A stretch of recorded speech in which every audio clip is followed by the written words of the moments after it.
Hi guys, welcome back to Extra Vlogs. We're back with another video. It's the last video of the season with the Premier Division teams, and there's the FAI Cup final review show with the lads, or with Pats and Mr. Happy Face, Happy Smiley Face, Mr. Keenan Menton. Happy the Pats result, and obviously his opposite half, Daz Hartnett, the Bows man, not very happy. How are you getting on, lads? Shit. Honestly, I've no voice, but we'll give her a bash. It couldn't be better. Exactly. Keano's recovering from a tough few days, a tough few days shouting John Daly's men. So he's just getting a tough there. So he's gonna give it a bash anyway. So yeah, we'll kick off the show anyway. We'll talk about the kind of standard kind of thing from the final. Really was that for 43,888 fans that packed out the Viva Stadium. Just me myself being there, it was absolute madness. It was so good to see. I looked around, the stand in front of me was full, the stand behind just above me was full. It was absolutely rammed, and like that number there beats the cup finals in Belgium and the Netherlands, Portugal, and Denmark. Like you're talking about big leagues, which is fantastic. So the top 10 of the European finals this year. So yeah, overall thoughts on that there. Daz, we'll go with you first.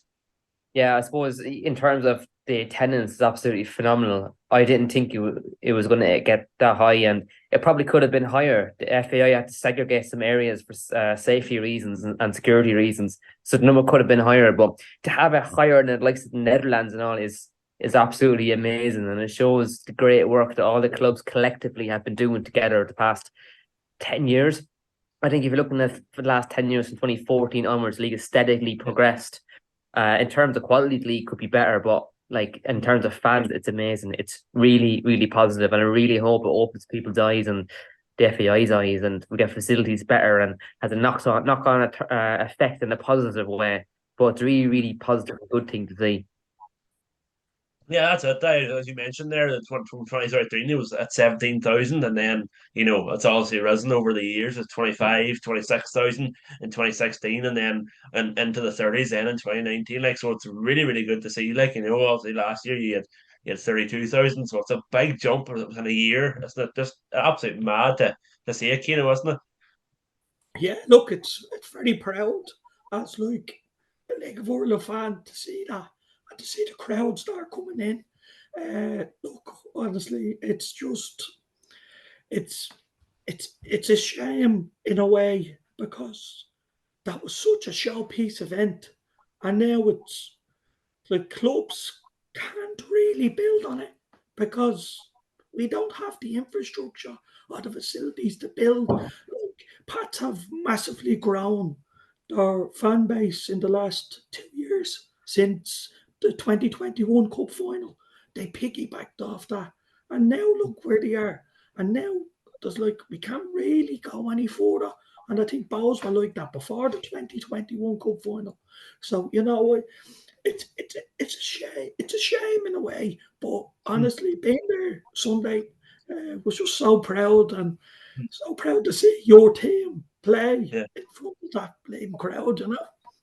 Yeah, oh, absolutely. It's so good for neutral as well. Just looking around, it's so proud of the league, to be honest. I was actually so proud. Like, it's mad, and I really do, as you were saying there, like, it's a shame, we can't really piggyback on what happened. I mean, honestly, I was just thinking, really, for the league to thrive properly, like, and even with the whole fiasco of the displays and all before we get on to that, but I really do feel the FAI need to be disbanded and some sort of new organization come on board and take like look at the league, or even just get rid of the people who are like in the roles of the FAI. Like it's an absolute excuse my French, but it's an absolute shit show, like honestly, and it's just it's really a disaster, isn't it, Daz? And what about the displays? I seen the post display, a video on the post display, but get in there first, like.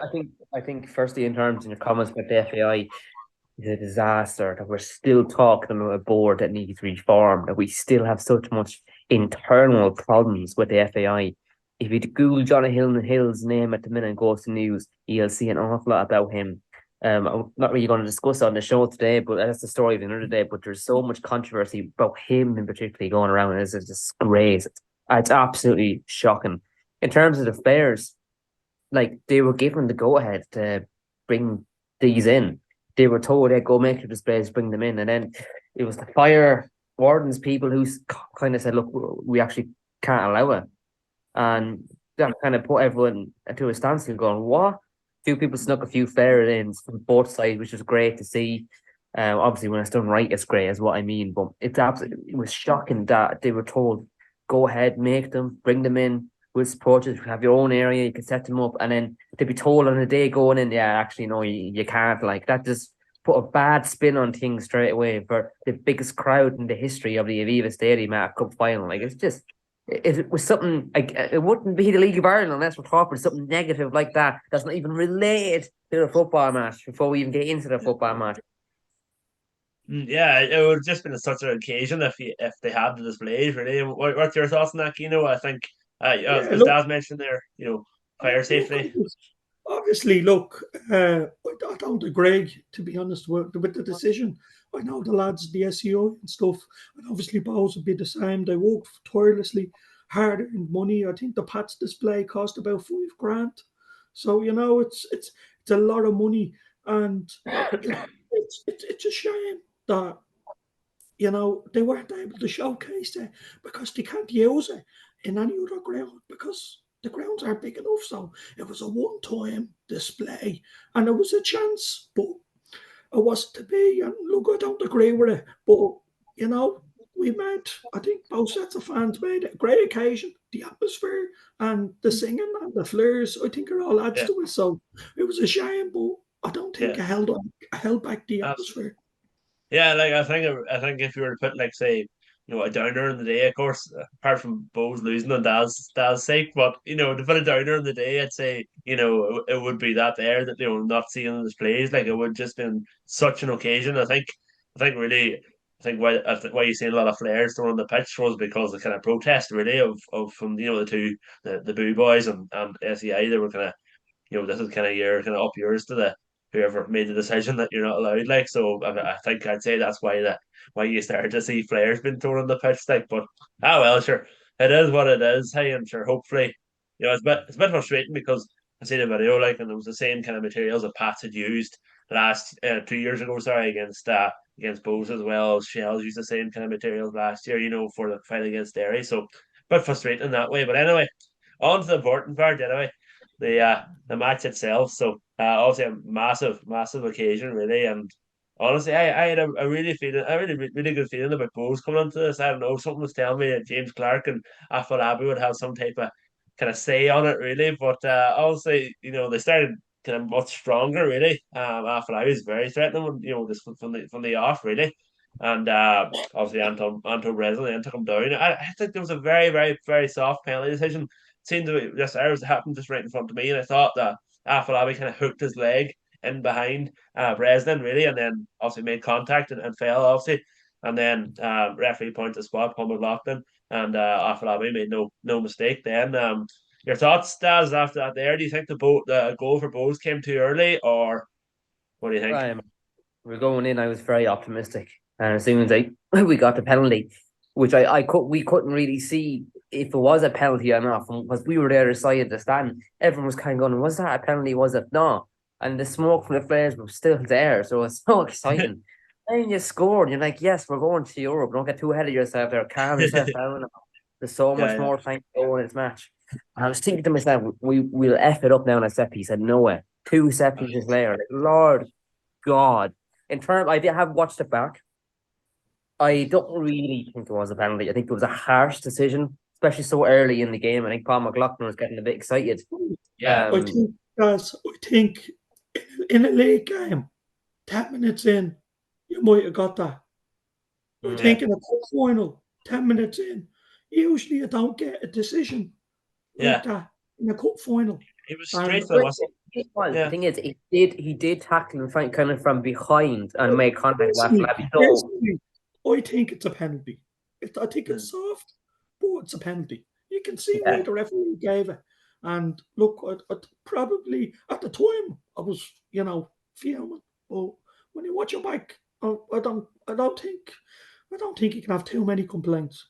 yeah. But what I will say is, it's the fact that Bowes only scored from a penalty that probably shouldn't have been a penalty. And Pat's got yeah, three good goals, in my opinion. Weren't really Yeah. well defended by Bows, but were very well attacked by Pats. Exploited Bows' weaknesses, pinpoint crosses. Bows defenders are all over the shop. James Habit not organising, no leaders in the pitch.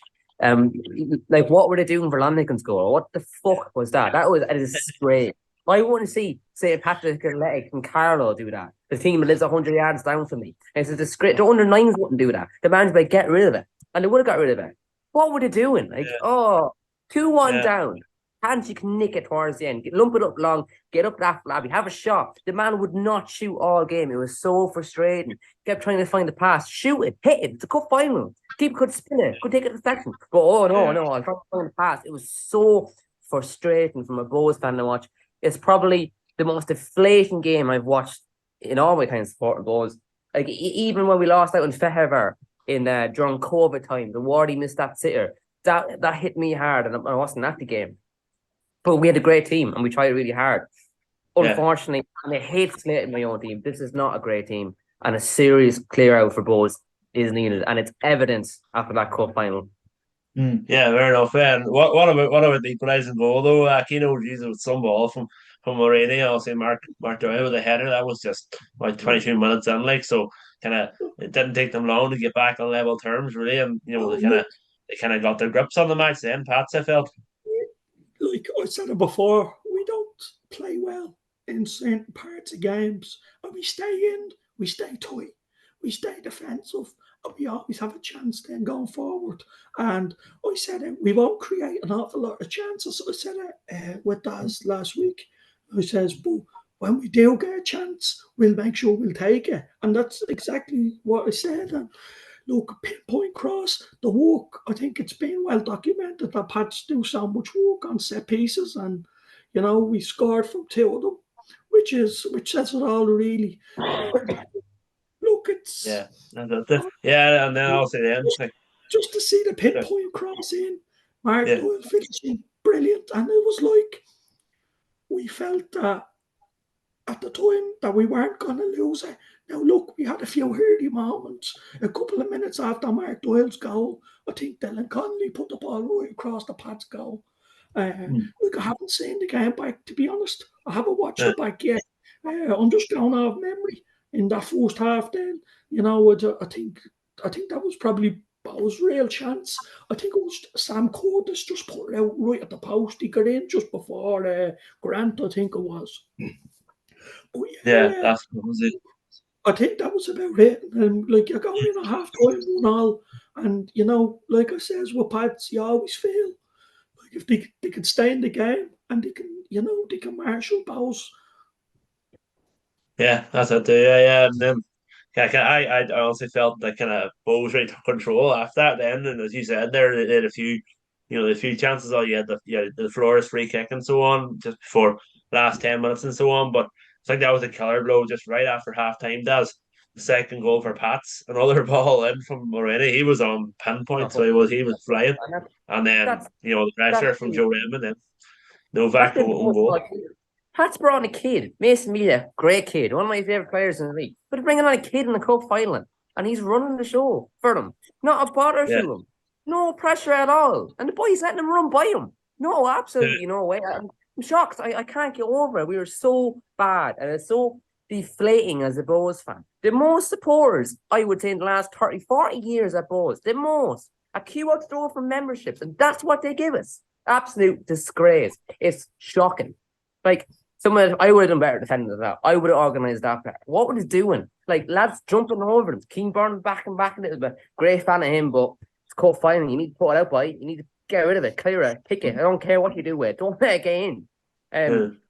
It's shocking. Buckley was, I know a lot of you aren't his biggest fan, but in my opinion, he was a huge miss for Bows. He was the only leader, the only one who's got a solid head on him. You get the lads rallying together. He wasn't there, and I think we missed that big time. There was holes in our defence. Like, you'd know Bart is only coming into the team. You'd know Keenburn is a youngster. Like, Nowak is not the best of defender either.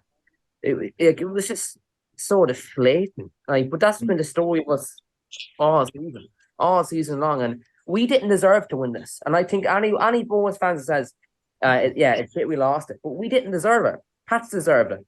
We got an easy run at the cup final. That's an unpopular opinion. A lot of Bulls fans won't admit that. I'm saying that here now. We got the easiest run to that cup final. If you could have rolled all them teams down to me last season, said, do you want these to be potential teams? I'd say yes, absolutely. Why wouldn't you? We got the easiest run, easiest ride, 6th place in the league, and that's what we produced on match day in the final. It's a disgrace. It's absolutely shocking. We need 7 or 8 new players. We need a whole new defense. James Talbot needs to rediscover his form big time. He should have been a leader that day. We didn't see him demand the defense at all. We were so risky for any ball put in, any kind of set piece. You're like, you wasn't confident. I wasn't confident that they'd get rid of it. Like, that's not the Bulls I know. 3 or 4 years ago, that would not be us. It's just shocking, and there's serious questions need to be asked, and a serious overhaul of the team is needed for next season. It's so bad. But fair play to Pats. They were the better team on the day. They deserve to win it. And I'm going to say that here now. We easily run the cup final. We didn't show up in match day. Pats deserve that.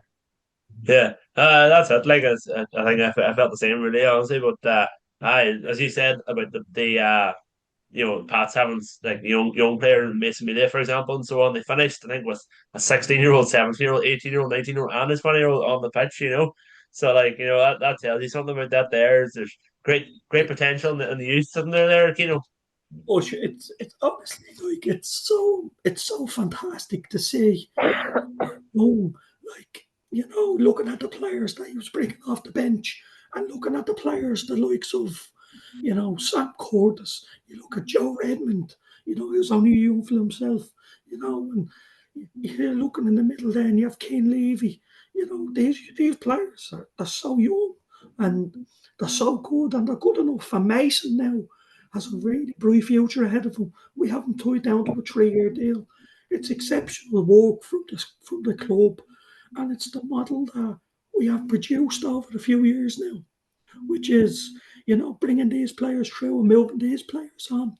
So honestly, I'm very proud the subs, and like I said it to John yesterday. I says, John, like, he's some set of balls, and like. I know he said Anto Breslin helped him out with the Mason situation, getting them on with 60 minutes. But, to bring on players and to bring on so young players like that, and to have to go out playing fearless, you're 2-1 up. The easy thing to do is to bring on the centre half or to bring on something like that and consolidate the game. But no, he brings off these young fellas, gets them on, and they're really, really good. And I don't mean young fellas, I mean some really top professional footballers here. And these are right to the top of the game. But we still attacked those. A 2-1, we were still going for that 3rd goal. And like I said it to him, it's like some set balls, as a manager, especially in your first cup final, to go out and do that. And, I think it's something that it's probably not being highlighted enough, but yeah, like it's very honestly, I'm buzzing. Like Pats did not look any weaker when it brought on all these kids. They didn't. I was thinking, right, they're bringing on a kid here now. No disrespect to him, he's a kid. Like, these are full-time Bulls professionals. We have to put pressure on them. We have to exploit these kids. We have to try and just do something. We have to try and create something now around these lads. We didn't. And like he said, fair play to John. Like, he had the balls, head to it. Not many managers would have done it. Like what Keno said, the easy option is, right, that's it, close up shop. That's it, close up, get rid of it. Hold the pressure in a little bit, bring experienced heads on, bring on defenders or substitutions slowly to try and see the game out, waste a bit of time. But there was a time, no, Keno, when he had 4 players down with a cramp after 60 minutes. I wasn't impressed with that now, I have to say. I would have done the same, but like, wasn't impressed with that, to be honest with you. But one other thing that I do want to say about Bose is, it's something that I said and I've been slated for it online. Slated. And people are finally starting to wake up and see it. What is Pat Fenlon doing at ball? We started the season with no right back. We brought in 2 defenders the week before we played Cork.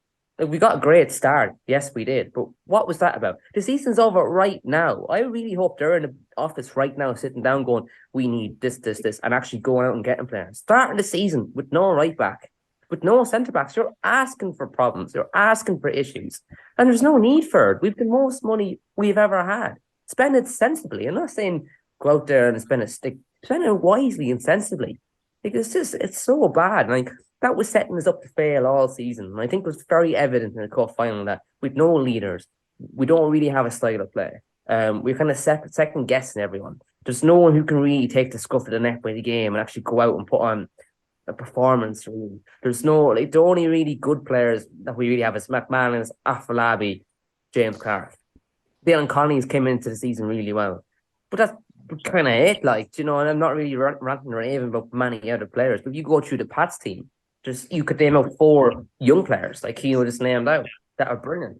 And that's where Bohs need to be. And there's no reason why we can't be there. But we're going to get so hard to recruit players now. No European football again. It's a shambles. And I think that's where it started to go wrong for us. But people wouldn't listen. They're like, oh, no, it's fine. We can start the season with no right back. We can bring in a defender a day before the game. Like, no, absolutely no way. It's not acceptable. Yeah, that's it. And you were mentioning the young players coming on and so on. Like, you know, the Pats lost Chris Forrester like about 67 minutes or so, and then, you know, your man, was it Adam Murphy? Is it? Like, came on then, and then, you And know, look, eh, sorry, dog it's came out no, here, but even it's Alex Nolan, you know, Alex Nolan. yeah, look, it's great to see some young players coming on. But I said it last week, anyone in the squad, you back them. They're good enough. Their age for me doesn't mean anything. It's obviously great to see a 16-year-old coming on, but I don't look at him as a 16-year-old. You know, you're looking at him as a really top quality player that we're privileged to have. Now, I will say, look, I haven't watched Bowes all season.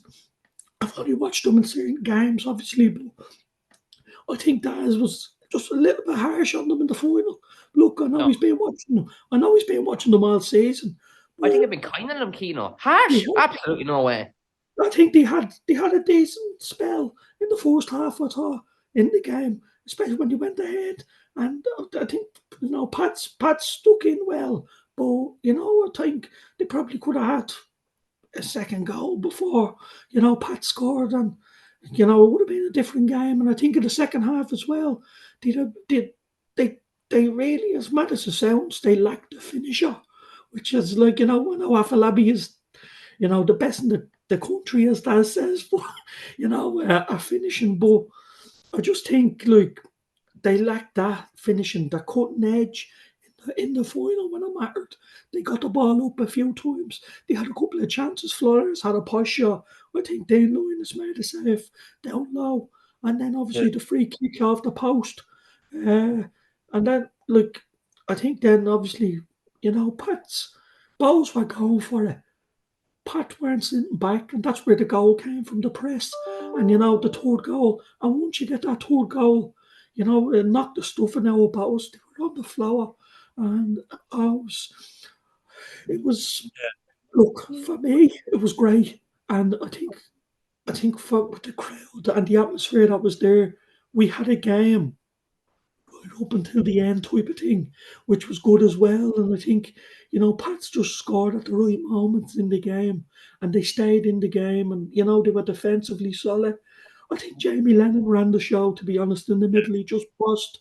He had Clark, and he had Clark on the string for most of the game. You know, I think Lenny goes a little bit unnoticed, you know, in games, but he was brilliant. And, you know, like I says, the lads that played, all the subs, you know, I don't think our squad was weakened once. You know, especially bringing off the likes of Forrester. Like, if you were to take off Chris Forrester and any other team in the country, I think you'd be, you know, you'd be weakening it. But I think there was a sense of, you know, this is Adam Murphy coming on here. You know, he has everything we want. So, you know, I think it's a testament, like I says, to Pats, and it's a testament to the club and John that we're in this position now, and previous managers gone by, because Adam Murphy hasn't just broke through this year. He's broke through now over the last couple of seasons. So it's obviously, you know, your Tim Clancy that played him, you know, we got injured, and Stevie O'Donnell gave him a chance and stuff like that. So, you know, it's great to see. And look, I think Pats are in a great position going forward, and it's something now that we have to build on. Like, you know, we had some of the best days winning this cup, and I've been blessed to see 3 cups in 9 years. That's I don't mean to rub it in the slightest, but there is Pats fans that I've gone 53 years, 7 cup finals without seeing a win. One, to see 3 in 9 years, and it's like all the hard work that goes on behind the scenes to make all that happen. It's great to just enjoy it, and just have a great time. And I had the best 2 days of my life. And look, I'm not rubbing it in, but they're the best days, and they're the days you live for, and they're the days you crave for. But you have to hold on to that feeling, and you have to want that feeling. And I think Bows, if when Bows get that feeling, I think they'll change as a club. I think it's that feeling of winning it, and that feeling in the dressing room, and it's just something that you really want. So I think Bows have a little bit of work to do now. It's Yeah. going to be tough, especially with Shells getting Europe and all that. You think they're falling down the pecking order a little bit again, and it's hard when you break out with that top 3/4. To Yeah. get back, it's really tough. So I So think talking the Bows same, yeah. are the exact same, and I Yeah. think Bows have a big off season, and I think Pats still have a big off season because there will be changes in that team. So, I think both teams now. I think Pats are obviously look. There's no getting away from it. Even if Bows won the cup, I still think Pats will be in a better position going forward for next season. Yeah, But absolutely. I Yeah. think it's a massive off season for Bows, especially, and I'm looking forward to seeing how it goes. Like, and I'm not Yeah. saying that in a laughing way or genuinely mean. Yeah. I'm looking forward to seeing. They know what they need. They've been crying out for players since this season, so it's Yeah. it's to see how they do now, knowing that they had 6, 7 months of identifying these players, and let's see, can they go and get them now and have a right crack at it, because it can be there for them. But I just, yeah, Yeah, it seems that Divine is staying on anyway, so interesting to see how that works out and so on. And I don't know, Yeah, does he happy with that decision, or kind of where I, do kind of both go from here? Where do you think yourself? I think on the subject of Divine staying on, I personally think, look, sixth place is not good enough this season. We've had the biggest budget in the club's history. We've had some players on serious money. We have brought over John O'Sullivan, who has over 150 appearances in England, in English professional league, so would be, in my opinion, a good bit higher than Irish leagues going back when he was playing. It's not good enough, but I think calling for his head after one season, after going this full time, is a bit like the modern day football or spoiled. Like, you're in, get 6 losses in a row, you're out the door. Like, I don't believe in that mindset at all. I think what Bowes needs to do, what Devine needs to do, is he needs to restructure Bowes. He needs to bring in proven players. And if he's went after players and they've said no, come out and say it. There's no point in saying, "Oh, I went after players." We didn't say it. Name them, shame them. Say, when else these players they wouldn't sign. They went to pass. They went to Rovers. Went wherever else. Why leave us in the dark and look like you're going after no one, when I'm sure right now they probably are trying to get players. They probably are. It would make more sense that they are than they're not. In terms of Divine staying on, I would be giving him till the summer break of next year, which I think is a very fair amount of time to have both in or around the top four, to have the team sorted out and have players recruited in time for February. Actually, what am I saying? February, that's madness. It should be January. We should have every player more or less in the door for preseason, have nearly every player playing preseason games together, not the week of playing the opening game. Like, that's not acceptable. That needs to change. Straight away, that absolutely needs to change. The club needs to change so much from the top down. We need to bring players in early, proven players. We need to bring players in for pre-season. Just like we gave an exposed player who had no chance of signing us a game in pre-season because he wanted to get fitness. Where would you see it? Like, that shouldn't happen. Why would you do that? You'd be better off bringing up the best under 15, under 16 player, giving them the game in preseason, than bringing another player that it's not going to sign for the club. That was utter madness, and that's the stuff that we've been doing. It just needs to end. Declan Devine needs to get his players in now, early, before preseason. Have a good preseason, play hard teams, bring teams over from England and Scotland, play them, put your best 11 out, get a good rhythm going at the start of the season, and see where we are come the summer break next year. And if we are fifth or sixth by the summer break of next year, which in my opinion is a very fair time to get rid of him, a very good time to get rid of a manager if you have to. You've got an off season, you've got time to bring players in, get players out the door, and get a manager. I think that's the fair thing to do and the more realistic thing to do, and that's what I want to see happen. Yeah, fair enough. Yeah, no, that's good enough. And obviously, as Gino said, it'll be a big off season for both and so on. So, yeah, no, that's really it. Tell you any other thoughts, lads, or anything else about the occasion? Obviously, Lonergan with the goal at the end is to finish off the report there. Uh, Obviously, the end is I was delighted to see Tommy scored. He's worked hard, and he hasn't got as many goals as he'd liked, and he hasn't probably got as much minutes as he'd like. But to get his chance in the cup final and to take it the way he did, I was delighted for him, and it was made for him. And that Pat's team now make themselves heroes forever, and it's great that it's great for them. The after party was brilliant too, I have to say. Gone by my voice. Yeah, it looked very good now, to be honest. But yeah, no, that's really I'd say it's another great occasion really, and hopefully it'll be the same next year. Whoever does reach to the final, hopefully it'll be the Devils will be up there as well, and I felt really kind of Pats did kind of really deserve it considering the tough run they had, all the away trips they had to do. Derry, Hearts, Longford, they had a lot of trips to do in the cup run, so they done well to get the final. In fairness to them, like so. They're tricking out try against us, in Ballyfailig and so on. So yeah, no, honestly, I'm very, very content, kind of happy that kind of Pats won. To be honest, any other last thoughts there? No, I just want to say, Daz, I still love you, bud. I do. And also, congratulations. I know you didn't have the cup final you wanted, yeah? Yeah, it wasn't the perfect day. Yeah, It wasn't the yeah, perfect day for Daz, but he still got engaged. So you got congratulations, to get Daz. the on butterfly your pal, right? I genuinely mean it. Thanks, man. And God love her, marrying a bows. Well, look, that's what we do. We all have our problems, I suppose. But Yeah, congratulations, bud. congratulations. I'm buzzing for you. Well, Thanks very good much. stuff. Like. She was crying like, I can't believe you did that after Bo's playing so shit. I was like, thanks very much. Well, it's the ups and the downs of League Ireland. But anyway, thanks so much for coming on, lads. Anyway, that completes the Premier Division. Anyway, we have Keith will be back with Cian for the review of the playoff final between Cork and Waterford. So that'll be up in the next few days. But in the meantime, look after yourselves. We'll see you for another pack to back 2024 season in Premier Division. Hey, thank God I'm not there, right? So this get absolutely hammered. But sure, Hearts is another story. Thank God. These are not Hearts fans. No worries. Cheers, lads. Thanks for coming on. Hey, boys. No Thank worries. you. All the best. Good luck.